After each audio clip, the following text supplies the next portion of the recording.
étapes de la réaction inflammatoire, vidéo que vous retrouverez là sur le diapo.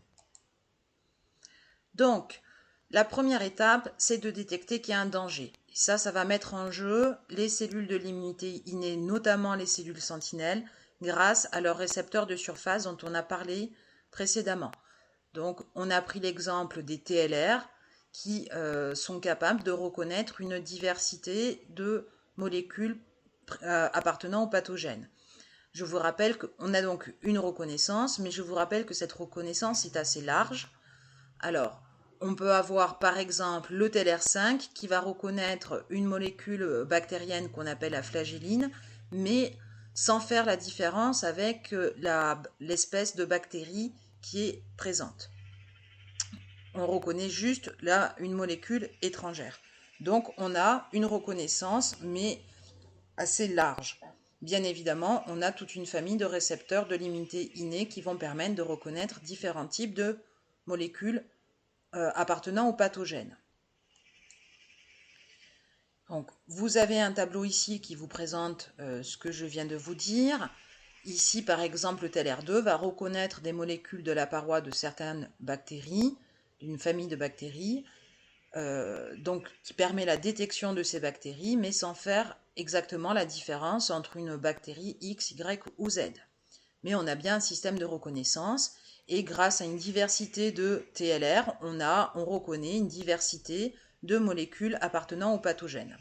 Donc on voit ici une interaction entre une cellule sentinelle qui possède les TLR à la surface et une bactérie qui possède une molécule bactérienne qui sera reconnue par le TLR.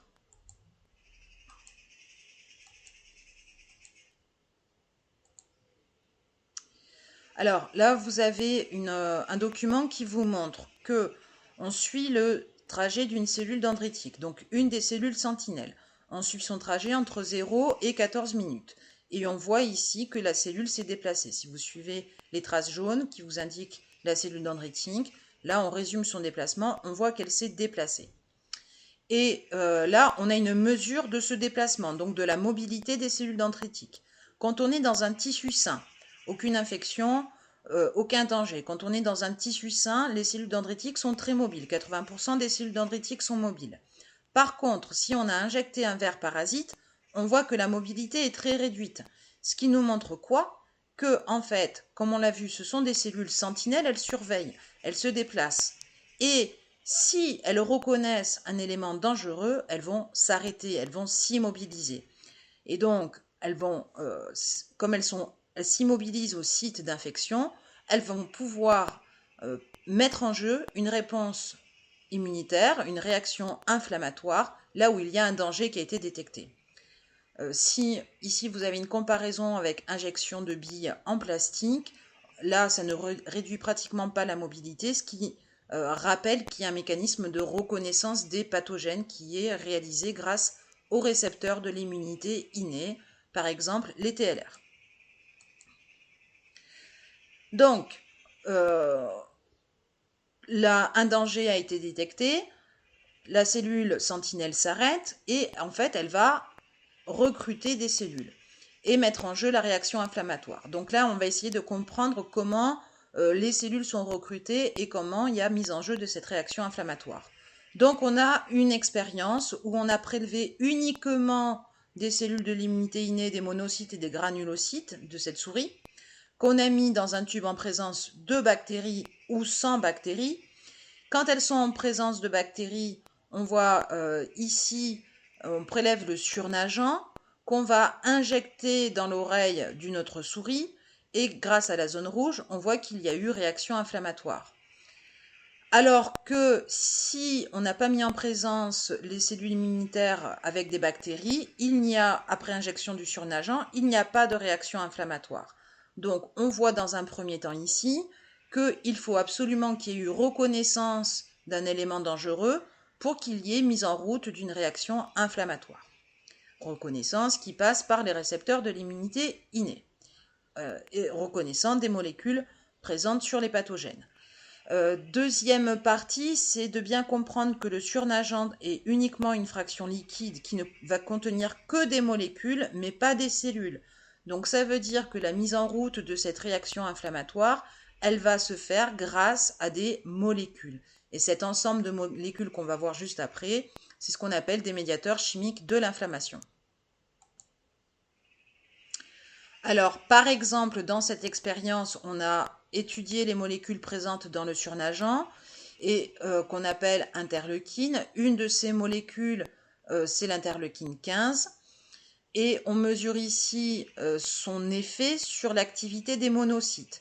Et on voit qu'avec une dose croissante d'interleukine 15, l'activité des monocytes augmente. Ce qui nous montre quoi? Que ces molécules produites suite à la reconnaissance d'un pathogène vont activer les cellules immunitaires et permettre la mise en route de la réaction inflammatoire. Ici, vous avez un document. Je vais aller vite dessus puisqu'en fait, on a vu un document équivalent quand on a regardé les récepteurs de l'immunité innée chez la drosophile. C'est simplement pour vous rappeler que une souris témoin chez qui le récepteur de l'immunité innée est normal va, suite à la mise en culture d'un pathogène, d'un virus, on va suivre qu'il y a une augmentation de TNF, un médiateur chimique de l'inflammation. Par contre, si la souris est mutante, une mutation où on a inactivé son récepteur de l'immunité innée, on voit que la libération de TNF est très faible. Donc ça nous remontre qu'il faut absolument qu'il y ait eu reconnaissance d'un pathogène grâce au récepteur de l'immunité innée pour qu'il y ait sécrétion, libération de médiateurs chimiques de l'inflammation.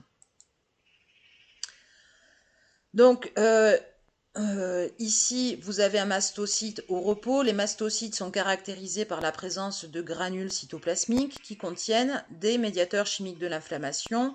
Ici, on suit la quantité d'histamine et de TNF.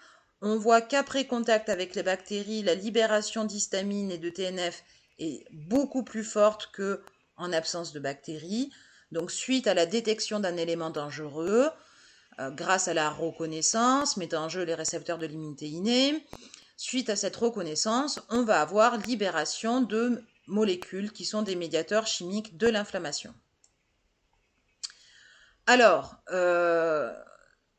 donc là, vous avez un tableau qui vous résume un petit peu les médiateurs chimiques de l'inflammation et que j'ai mis en relation avec les signes cliniques de la réaction inflammatoire qu'on a étudié auparavant. Je vous rassure tout de suite, vous n'avez pas à apprendre par cœur ce tableau, il faut simplement comprendre le principe. Et donc là, vous avez un mot là qui est important à avoir vu, c'est le terme de cytokine. En fait, les cytokines vont regrouper le TNF et les interleukines, par exemple l'interleukine 15 dont on a parlé. Et les cytokines, ça veut dire quoi? Kiné, c'est le mouvement, cyto, cellule. En fait, ce sont des molécules qui vont permettre le recrutement de cellules immunitaires dans un site d'infection. Donc ça fait bouger, ça fait venir les cellules immunitaires au site d'infection. Donc dès qu'il y a eu détection d'un agent infectieux par les cellules sentinelles, il va y avoir libération de ces cytokines qui vont permettre le recrutement d'autres cellules de l'immunité au site d'infection. On le voit ici, interleukine, suite à la reconnaissance de bactéries, activation des cellules, et on a par exemple des granulocytes qui vont sortir du sang parce qu'ils sont attirés au site d'infection.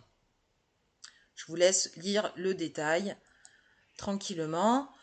Ensuite, on a l'histamine qui est libérée. L'histamine va agir notamment sur les vaisseaux sanguins en permettant une vasodilatation et une augmentation de la perméabilité vasculaire. Donc, qu'est-ce que ça veut dire? Vasodilatation, ça veut dire que les vaisseaux sanguins sont dilatés, leur diamètre augmente.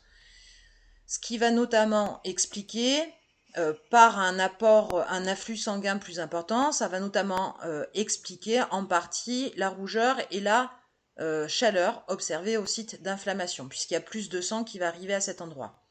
Donc, suite à la libération d'histamine, on a cette vasodilatation. Et aussi, on augmente la perméabilité vasculaire, donc les vaisseaux sont plus perméables, ce qui va permettre plus facilement la sortie de cellules immunitaires du sang vers le site d'infection. Vous avez une image ici où on est dans le sang et vous voyez la cellule ici que j'ai surlignée qui est en train de sortir du sang et qui va vers le tissu infecté. ce mécanisme de sortie d'une cellule sanguine vers le tissu infecté, c'est ce qu'on appelle la diapédèse. Donc ici, perméabilité vasculaire.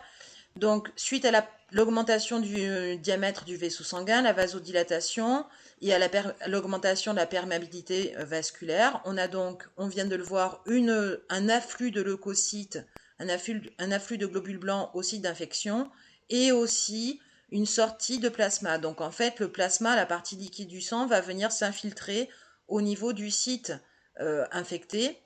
Et à la fois l'augmentation du nombre de cellules et la présence de plasma en quantité importante et qui n'est pas là en absence d'infection, ça va nous expliquer quoi? Eh bien, le gonflement, l'œdème, puisque on a ici le plasma et les cellules qui sont en quantité plus importante. Enfin, les prostaglandines, leur rôle, en fait, c'est ce qui va nous expliquer notamment la douleur.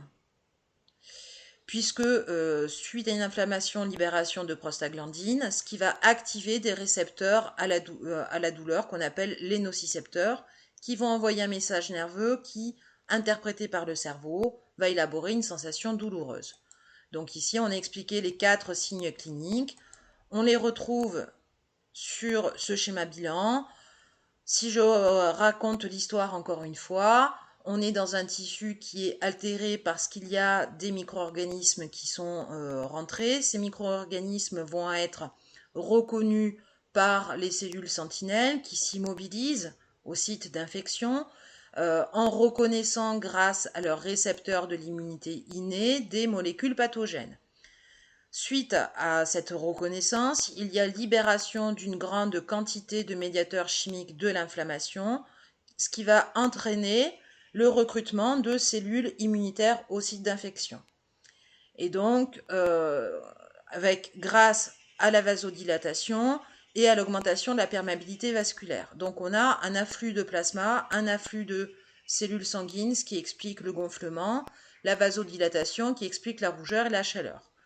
Et parmi les médiateurs chimiques de l'inflammation qui sont libérés, il y en a certains qui activent les nocicepteurs et expliquent la douleur. Donc voilà sur le déroulement de la réaction inflammatoire, les grandes étapes de sa mise en route et le rôle important des médiateurs chimiques de l'inflammation.